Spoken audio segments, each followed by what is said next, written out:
Across history, many directors' personal fetishes slink their way into their movies. Tarantino loves feet. Alfred Hitchcock digs blondes and voyeurism.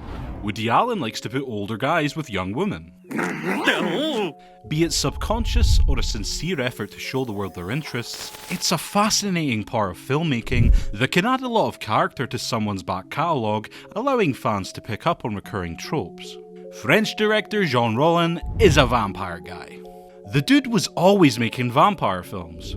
The Rape of a Vampire, The Nude Vampire, The Shiver of Vampires, Requiem for a Vampire, The Two Orphan Vampires, Lips of Blood, Dracula's Fiancé. The man is mad about vampires, and even in his films without vampires, they usually contain vampiric qualities like drinking blood, seductive yet dangerous women, you get it. I know what kind of man you are. He also did 3 movies about zombies, the natural nemesis of the vampire often linked with them.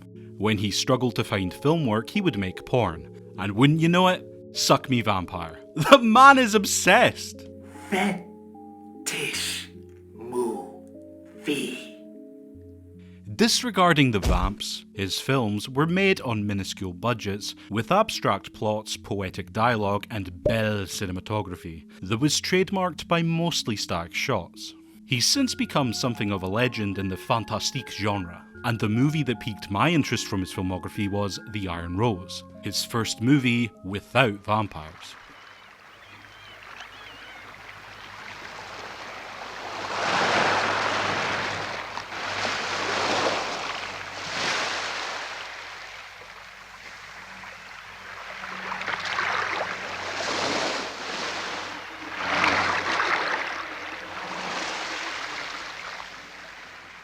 The film follows a young couple who meet at a wedding and decide to go on a date to the local cemetery, as you do.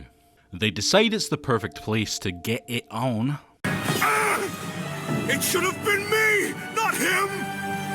It's not fair! But after shagging in a dank crypt until nighttime, they then find they can't escape the cemetery and descend into madness.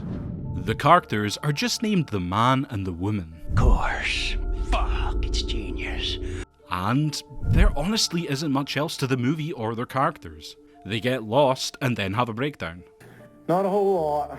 It's one of those, we're going to explain nothing and you have to figure it out yourself kind of movies. The characters inexplicably change wildly within the space of about 2 minutes of being in this never-ending graveyard, and just act bizarre for the remaining 50 minutes. Because it comes out of nowhere and they barely talk in depth about the situation, I felt like there wasn't much to dissect or dig into though. It just doesn't give me enough to chew on and mull over, and when reading up other viewers' thoughts who think it's a masterpiece, their deductions, if I'm honest, are really grasping at bones. You can summarise and explain what happens with ease. They fight, she acts weird and begins becoming obsessed with the dead, he gets more violent and demanding. But there's no build-up to any of this, it just happens. I've read some theories that claim she gets possessed, or it's all a metaphor for an abusive relationship, or they're both lost spirits who are taking being dead in different ways, but I guess I'm just not smart enough to understand it. I don't get it. I'll tell you what, I do not get it. I just saw a girl freaking out in the darkness of a cemetery, and her boyfriend getting upset by her actions over and over.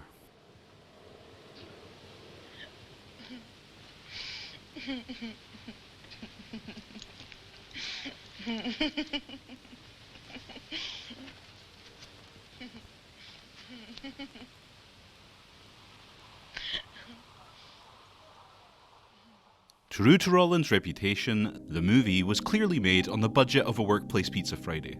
It's from the 70s and by God does it look it. And I don't mean people smoking indoors.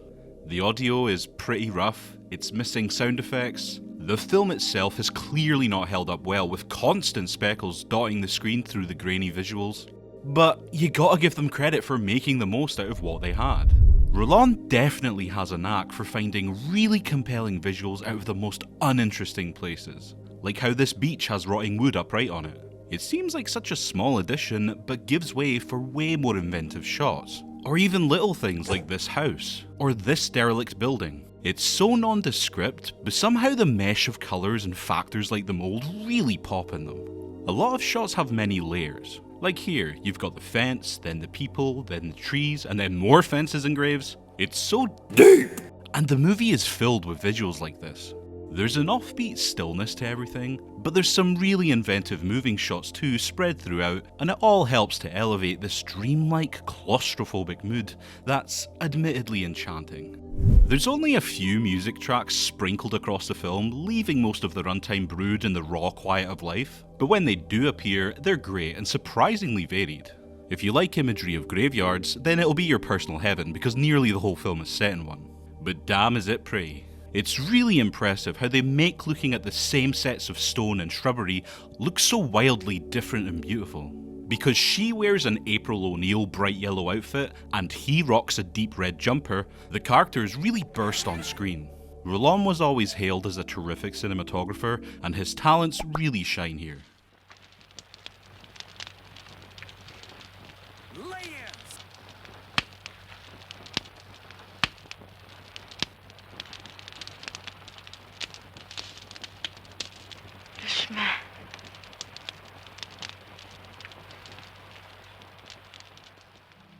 I can't deny that a lot of the movie just comes across to me as pretentious. Like how there's all these unexplained, strange people in the cemetery. Not when it gets into horror, I mean before that. There's a guy in a Dracula cape, the weird guy in fur who bangs the fence, the clown. Again, they don't do anything, they're just there. I couldn't drag any meaning out of it though. Beyond Rollin just thinking, this would be a strange image, let's put it in here. It'll freak him out. What the fuck's a washing machine doing in a pub? Then in the horror sections, it's just utilising what they have and brainstorming what to do with it. Like there's bones in a cemetery, so hold up a skull. We found a grave that's empty, so guess what, you're falling in one. It never gets that absurd or surreal. Everything they come across is what you'd find in a cemetery, and they don't do any crazy shit with what they find either. It really seems like it's trying to say something more or make some thought-provoking commentary, but it just can't escape the screen and tell me, the viewer, it. Also, for all the bluster about his poetic dialogue, it took 45 minutes for anything of interest to be said by either of our main duo, and it wasn't exactly Shakespeare. Mostly, it's just matter of fact about the situation. I want out of here. Don't cry. You're mad. If there was supposed to be some genius subtext to the movie, then it definitely doesn't come across in the dialogue, beyond maybe the last 20 minutes where the woman spouts some vague ramblings about what death means, and it's pretty unintelligible. All aspects beyond the visuals were just so boring. I couldn't wait for it to end, I mean it just sucked. Okay, I take everything back, this movie's a 10 out of 10 masterpiece.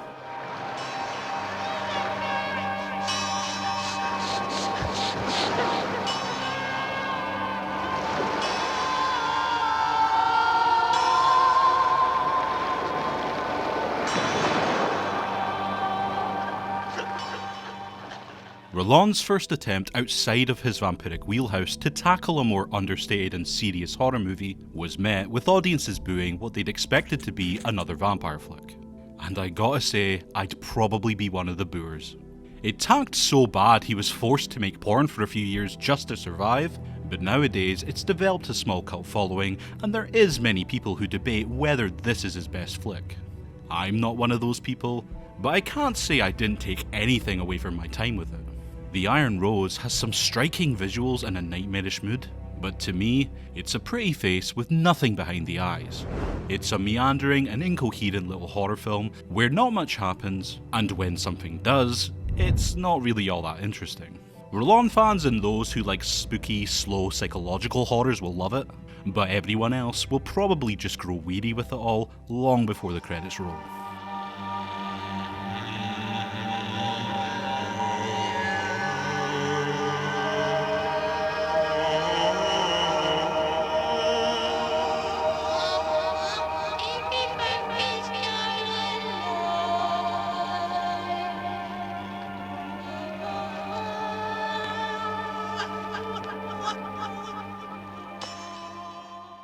You uncultured swine!